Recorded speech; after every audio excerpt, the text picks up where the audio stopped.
Sir, ನಿಮ್ಮ ಅಂದರೆ security ಮೇಲೆ ಹಲ್ಲೆ ಆಗಿತ್ತಲ್ಲ, ಅವರು ಏನೋ ಶಾಪ ಹಾಕಿದ್ರು, ಒಂದಲ್ಲ ಒಂದು ದಿನ ನಿನಗೆ ಏನಾದರೂ ಆಗೇ ಆಗುತ್ತೆ ಅಂತ ದರ್ಶನ್ ಅವ್ರಿಗೆ ಅಂತ ಕೇಳ್ಪಟ್ಟಿದ್ದೀನಿ. ನಿಜಾನಾ ಸರ್? ಅದು ಮೇಡಮ್ ನನಗೆ ಗೊತ್ತಿಲ್ಲ, ಅದು ಗೊತ್ತಿಲ್ಲದ ವಿಚಾರ ನಾನು ಹೇಳಕ್ಕೆ ಹೋಗೋದಿಲ್ಲ.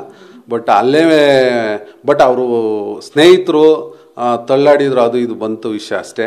ಅಷ್ಟು ಬಿಟ್ಟರೆ ಅದು ಏನೋ ಗೊತ್ತಿಲ್ಲ ಮೇಡಮ್, ಆ ಭಗವಂತಂದು ಧ್ಯೇಯ. ನಾನು ಅದನ್ನು ನಿಜ ಸುಳ್ಳು ಅಂತ ಹೇಳಕ್ಕೆ ಬರೋದಿಲ್ಲ. ಸೊ ನಮ್ಗೆ ಗೊತ್ತಿಲ್ಲದ ವಿಚಾರ ನಾನು ಹೇಳಬಾರ್ದು. ಸೊ ಈ ದೃಷ್ಟಿಯಿಂದ ನಾನು ಹೇಳೋದಂದರೆ, ಇವತ್ತೆಲ್ಲ ಒಂದು ಸೆಕ್ಯೂರಿಟಿಯಿಂದನೇ ಒಳಗಡೆ ಕಂಪ್ಲೇಂಟ್ ಆಗಿ ಈ ಥರ ಎಲ್ಲ ಇಶ್ಯೂ ಆಗಿರೋದ್ರಿಂದ ಮೇ ಬಿ ಗೊತ್ತಿಲ್ಲ ನನಗೆ. ಸರ್, ಏನಾಗಿ ನಿಮ್ಮ ಸೆಕ್ಯೂರಿಟಿಯಿಂದ ತಪ್ಪಾಗಿತ್ತಾ ಅವ್ರು ತಳ್ಳಾಟ ಮಾಡೋದಕ್ಕೆ, ಹಲ್ಲೆ ಮಾಡೋದಕ್ಕೆ? ಬೇರೆ ಏನು ಕಾರಣ ಇತ್ತು?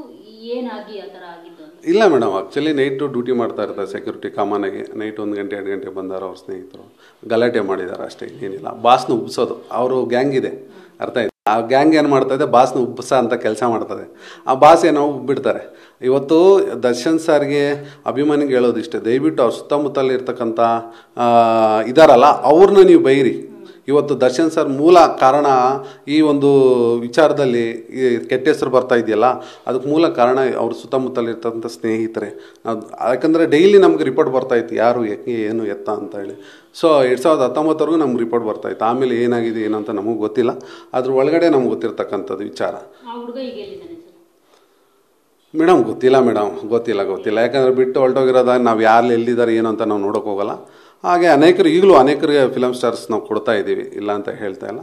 ಅವರು ನಮಗೆ ಬೇಡ ಅಂತೇಳಿ ನಾವು ಒಂದು ಸತಿ ಆಚೆ ತೊಗೊಂಡ್ಮೇಲೆ ಅವರೇ ಬಂದು ಕೊಡು ಅಂದ್ರೆ ನಾವು ಕೊಡೋದಿಲ್ಲ, ನಮ್ದಂಗೆ.